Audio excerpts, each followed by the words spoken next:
Our primary objective this morning is debris removal, because obviously there's a lot of debris in the city, and we're doing damage assessment of all the residential and commercial establishments in the city to see how big the impact was. And what have you seen so far? What has been some of the biggest damage that you've seen? Initially there was a lot of vegetative damage, but now we're starting to see some structural damage, blown out windows, roof damage, accessories to the building, those signage, those type of things are what we're seeing damaged out there. All right, very good. And you're asking residents to put out their brush in front of their homes? Right. In order to expedite the pickup of the bulky brush and debris, we ask that you put it out in front of the curb on the street, and that'll help us to expedite the pickup. We don't want to see it in the alleys. It's difficult for us to get back in there, and it'll be a lot more. We can be a lot more efficient picking it up in the road, in front of the home or the business. There's some people out there who don't have insurance. What is the likelihood that this could be declared a disaster area?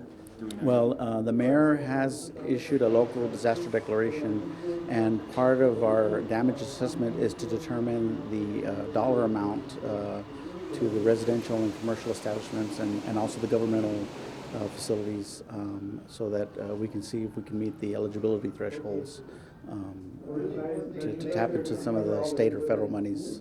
And what are some of the basic requirements for it to be a disaster declaration? Well, typically it's a number of households, number of businesses impacted, and then the dollar amount are usually the larger factors. So are you asking residents to report damage? Actually, the city is going through and systematically recording those damages. We are going to you. We're going to the businesses. We're going to the homes, and we're making record of those damages. All right. If somebody has questions about that, who should they call? They can call our chief building official at 681-1300, or they can call our code enforcement office at 681-1900. Where are you guys seeing the most damage?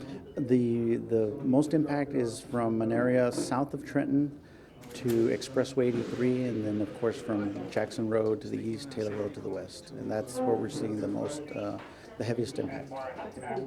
It's a pretty big area. That's about 3/4 of the city. So, and that's the area that we're seeing the most impact. South of Expressway or north of Trenton Road, there's some damage, but it's minimal compared to what's inside those limits. How do you guys prepare for something like this? Well, we train, we have plans, response. We've got some historical responses that we've been involved in, Hurricane Ike, Hurricane Dolly, Hurricane Alex, and so our crews are seasoned and have a lot of good experience, so that also plays into our response. But they train and they exercise the plans.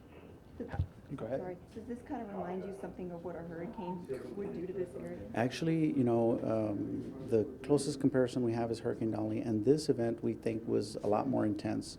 Hurricane Dolly had some high winds and had some water, but the rainfall fell over a longer period of time. This fell on a shorter period of time and with some higher gusts, sustained gusts, than we saw during Hurricane Dolly, so the intensity was actually greater. How long is it going to take to clean up this mess, do you think? We're hoping to have it, most of the debris and brush picked up in the next 24 to 48 hours. But most of that will depend on how quickly the residents or the businesses can get it out to the curb so that we can pick it up. Unfortunately, unfortunately for us, you're leaving the city of McAllen to go to the Regional Mobile Authority. This is one of your last big hurrahs. The city hates to see you go. Your thoughts on leaving this position? Well, this is a great organization to work for.